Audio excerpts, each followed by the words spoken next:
Hi there, this is Russ the Food Guy, and today what we're going to do is we're going to make a nice homemade Cornish pasty, and we're going to compare it with this wonderful Ginsters Cornish pasty, the original, as it says so on here. So let's see how we do. Let's go. Start by adding diced potato cut into 1 centimetre cubes. Add 125 grams of diced onions, 125 grams of diced swede. Add 200 grams of steak mince, 2 teaspoons of black pepper, and then a teaspoon of salt. Now mix thoroughly. This is enough filling for 3 to 4 pasties. I'm using ready rolled short crust pastry for this particular recipe, but you can use flaky pastry as well. Use a 20 centimetre plate to cut the pastry into circles. Try not to do what I did and overfill your pasties. Really, a little less filling would be a better idea, because then it's easier to actually close up the pastry. On top of the filling, we're going to add a little bit of butter just to moisten it and make it more succulent.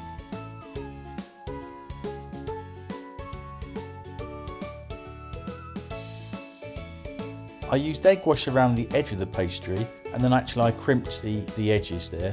As you can see, I'm not professional, but it did work. I had enough pastry to actually make 3 large Cornish pasties, but you could use less filling and make 4 quite easily. Now cook them in the air fryer at 150 degrees centigrade, 300 degrees Fahrenheit for around 40 minutes. I'm going to put the Ginsters Cornish pasty in the oven. It's already cooked, but really we need to heat it up to do a fair comparison.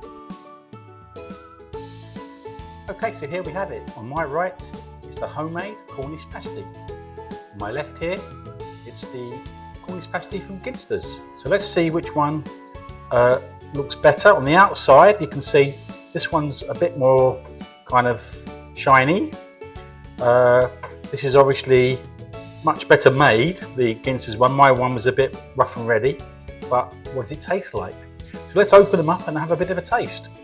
So we'll start off with my one here, the homemade pasty. We'll open it up, and you can just see inside there all the beautiful ingredients. Let's just have a bit of a taste.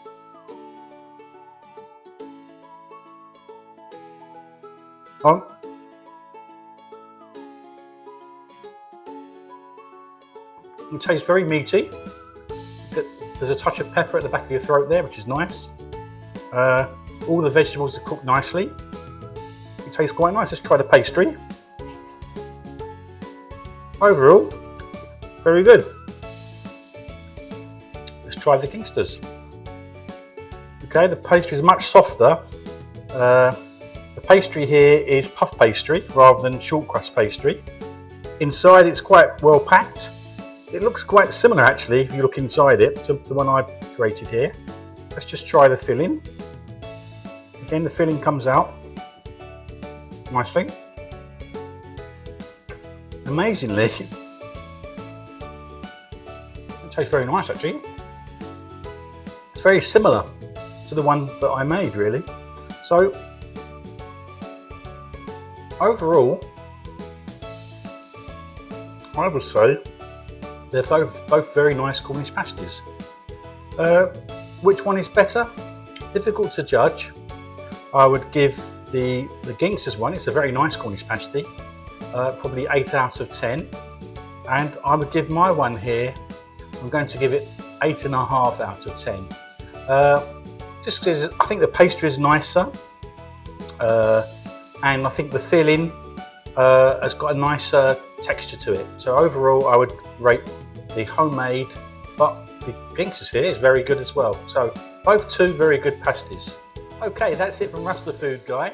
Please like, subscribe. Hopefully in the future you get another opportunity to compare supermarket with homemade.